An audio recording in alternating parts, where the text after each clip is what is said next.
E no programa de hoje a gente vai falar sobre talvez uma das grandes histórias do X-Men, né?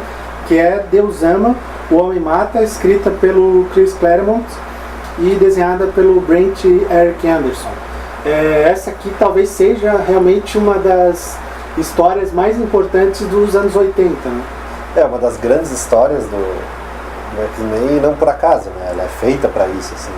Chega um momento em que eles decidem fazer meio que a história definitiva do X-Men até ali, assim, falando dos últimos, aí, da início da década de 80, o X-Men já tem aí uns 20 e poucos anos, então meio mostrando o que era realmente o centro do X-Men até ali. Uma coisa interessante aqui que os autores falam é que eles usaram a equipe dos X-Men que estavam em atividade naquele momento, né? Porque a gente sabe que nos quadrinhos o X-Men tem uma rotatividade grande de personagens, de heróis circulando pela equipe, às vezes até alguns vilões se regeneram e participam da equipe, né? E aqui a gente tem os grandes personagens, né? A equipe principal, né? Os personagens conhecidos de sempre, mas com presenças também que estavam naquele momento dos quadrinhos no início dos anos 80. A gente pensa no X-Men hoje, né, que é o carro-chefe da Marvel, né, junto com a Homem-Aranha e mais recentemente, por causa dos filmes, principalmente o Homem de Ferro e o Capitão América. Mas os X-Men meio que chegaram a acabar em determinado momento ali, né? Tem o que a gente chama hoje de equipe original e meio que acaba, não tem muito interesse nela, e aí logo depois se cria essa nova equipe. Ficou famoso o Giant Size X-Men, que vem daí, né? Pegam a Tempestade, que era da África, uma outra da Rússia, outra da Alemanha, canadense, e tentam falar dessa diversidade, né? Que é uma coisa meio daquele momento também ali, que década de 70, até começo da década de 80, esse gibi no caso é iniciozinho da década de 80, mas que se começa a discutir essas questões, né? Essas questões tomam outro nível. E é meio que uma nova fase da Marvel, assim, né? Tu tem aquela Marvel clássica, bem antigona, depois tu vai ter a Marvel do Stan Lee ali, da pessoa de cada personagem, que fica famosa pelo Homem-Aranha, que tem que pagar as contas, então essa humanização. E nesse momento, com os X-Men puxando, tu passa para outro ponto, discutir essas questões, diversidade, discriminação, então até aumenta um pouco o escopo do que eles discutem, né? E o X-Men é um grande símbolo disso. Uma questão aqui que é abordada bastante nessa história é a questão justamente da tolerância, né? E ele usa aqui um reverendo, né? Esse viés religioso, o reverendo Stryker, que no filme até, no X-Men 2, eles acabam transformando ele num agente do exército, né? Do governo americano. Mas aqui ele é um reverendo, né? Ele até começa o início da história ele citando uma passagem da Bíblia, né? Onde fala justamente a passagem termina com "e apedrejarás o tal homem ou mulher", né? Que for alguém que cometeu um pecado. E essa questão da tolerância passa toda a história, porque o X-Men sempre abordaram esse aspecto da sociedade, né? Como tu falou, de colocar pessoas de vários gêneros e até origens de fronteiras distantes, né? E o reverendo aqui, ele é justamente esse papel da alucinação, vamos dizer, de um viés realmente da busca destemperada por ser contra quem é diferente, né? E nesse caso aqui, ele acaba sendo até intolerante com ele mesmo no final, né? Que ele tem uma secretária e quando ele descobre que ela é mutante, ele acaba repercutindo justamente na visão da própria sociedade, que acaba vendo o nível de loucura que as pessoas têm, porque elas acabam perseguindo umas às outras, e isso nunca vai parar se for por esse caminho. É interessante que é um tipo de coisa que eu não vejo sendo feita como ser feita hoje, assim. Porque aí é um reverendo mesmo, ele cita a Bíblia e se usa passagens da Bíblia mesmo, assim, passagens reais da Bíblia, para justificar essa caça dele aos mutantes e essa intolerância dele, que ele mata a gente por causa disso, tá? Então é também um momento, e o próprio Chris Claremont fala disso, né? Essa edição aí traz a entrevista com ele, que é um momento de um recrudescimento da religião nos Estados Unidos, né? Tu tem ali aquela coisa do Ronald Reagan, esse tipo de coisa. Então é um momento que esses, lá se chamavam em algum momento de televangelistas, né? Mas esses caras que vão pra televisão falar de religião e tal, isso toma força lá, né? Ele até comenta que para fazer o personagem do Stryker aí, ele passou 6 meses viajando e nos vários lugares escutava, né, no rádio, na televisão, essas pessoas pregando, e é uma clara referência a isso, né?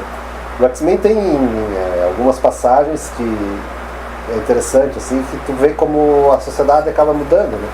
Porque esse tipo de crítica que ele faz à religião aí diretamente, né, não vejo sendo feito hoje, assim. Acho que não teria espaço para fazer em alguém como um produto como os X-Men, né? Isso, e é uma coisa de grande coragem, né? A gente vê até, tem, ao longo da história dos X-Men, claro, sempre teve essa dualidade entre o Magneto e o Xavier como pontos de vista para enfrentar o dilema mutante, né? Com o Magneto sendo pela guerra e o Xavier pela paz. E em algum ponto aqui, mais para o final, justamente o Xavier chega a se questionar se ele realmente agiu certo durante toda a trajetória dele, ou se o caminho sempre foi de enfrentação, né? E um dos pupilos dele, que é o Ciclope, acaba justamente vindo a argumentar dizendo que não, assim, tipo, não foi em vão que eles fizeram, e a própria sucessão de acontecimentos vai mostrar isso, com quem vai salvar isso quem vai, vamos dizer, resolver a situação de alguma forma, é um policial, né? Que acaba atirando contra o reverendo, né?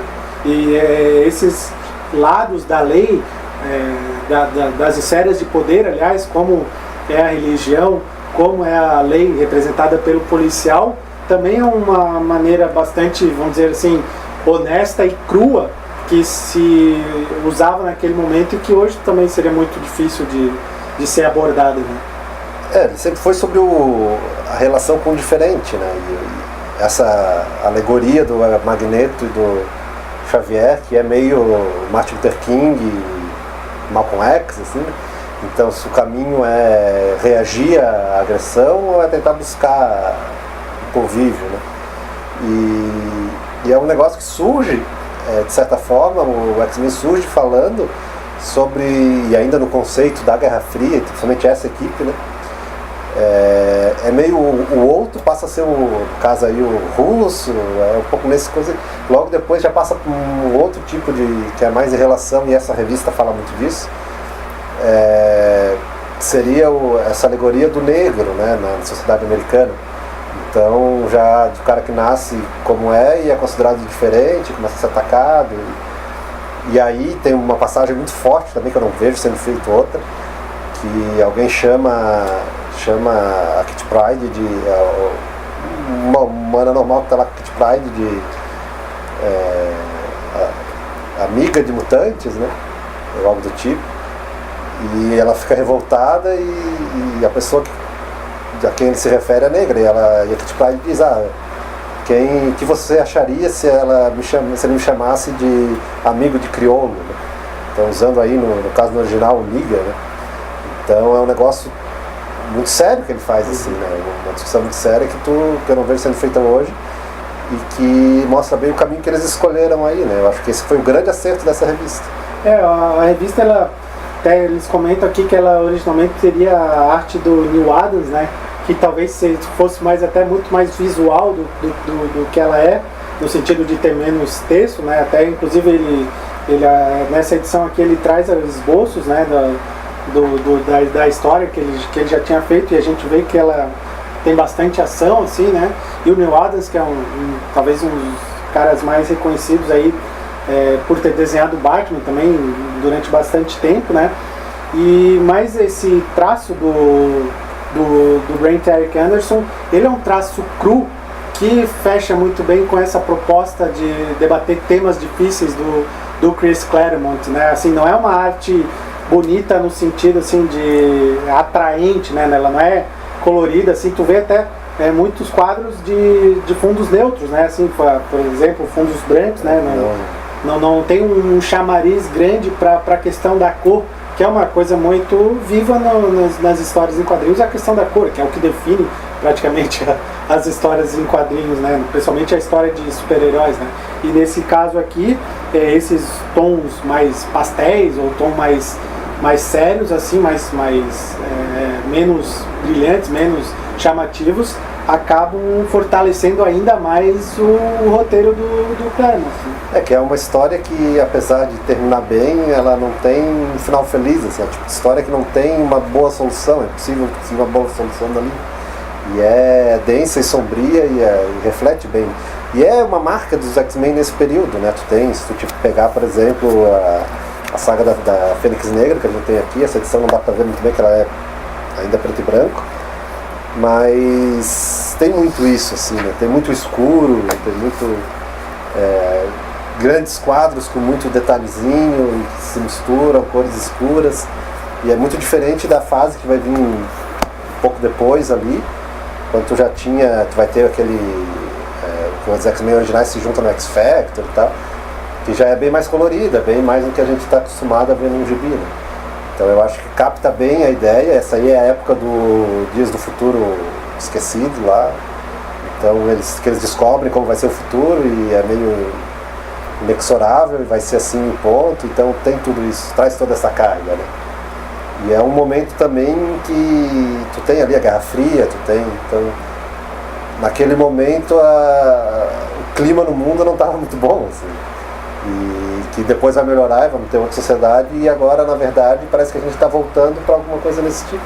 Eu acho que talvez aí após a era dourada dos quadrinhos, o início dos anos 80 seja o período mais efervescente no sentido de liberdades criativas desses autores, né? A gente tem John Byrne, Alan Moore, o Frank Miller, né? Assim, grandes nomes que mais do que levar em conta o que foi feito, eles fazem um tributo ao passado, só que reinventando totalmente a forma de contar as histórias dos quadrinhos. Quem lembra propriamente do Cavaleiro das Trevas, o uso de quadros monotemáticos, né, como as televisões que se repetem, né, passando notícias e muito texto assim, e tal. E o Claremont é um desses autores que se encaixa aí nesse período de efervescência, e talvez aqui acertadamente ele tenha usado o formato de graphic novel, né, que é esse formato maior, para contar essa história, justamente para diferenciar, isso não é um quadrinho comum que você vai encontrar todo mês na sua banca, mesmo que ele use aqueles personagens, como a gente disse antes, que estavam circulando nas revistas mensais do X-Men. Ele faz um momento à parte, vamos tirar isso aqui para refletir sobre esses assuntos, né? E talvez aqui um dos elementos mais interessantes dessa história é que ela vai influenciar diretamente para o Bryan Singer fazer o X-Men 2, né? O segundo filme do X-Men, que é bem claramente inspirado nessa história, só que, como já foi dito também, o Stryker sendo um agente do governo. E mostra bem, quando eu falava da coragem dessa revista, que dificilmente seria feito hoje, isso aí mostra, né? É que eu acho que nesse início da década de 80, até da década de 80 basicamente, é um momento muito fecundo do gibi, porque junto ele é um momento que o quadrinho ele é grande bastante para atrair esses artistas e para ser viável economicamente, né, para valer a pena de fazer quadrinho, e pequeno bastante para tu poder arriscar, né? Porque se tu pega hoje, por exemplo, tu vai fazer, hoje, não dá para falar na indústria hoje sem falar do filme, né? Mas se tu vai fazer um filme hoje, tu não pode arriscar tanto porque não pode dar errado, né? Tu tem muito dinheiro envolvido, muita coisa envolvida ali, né? Então nesse momento dava para arriscar e tinha gente boa querendo fazer. Então acho que foi uma conjunção de fatores ali que nos deu esse, que depois vai acabar, né? Por mais que eles tenham marcado pontos, antes tu tem gente tipo Will Eisner fazendo quadrinho e também fazendo muito bem, né? Embora de forma diferente.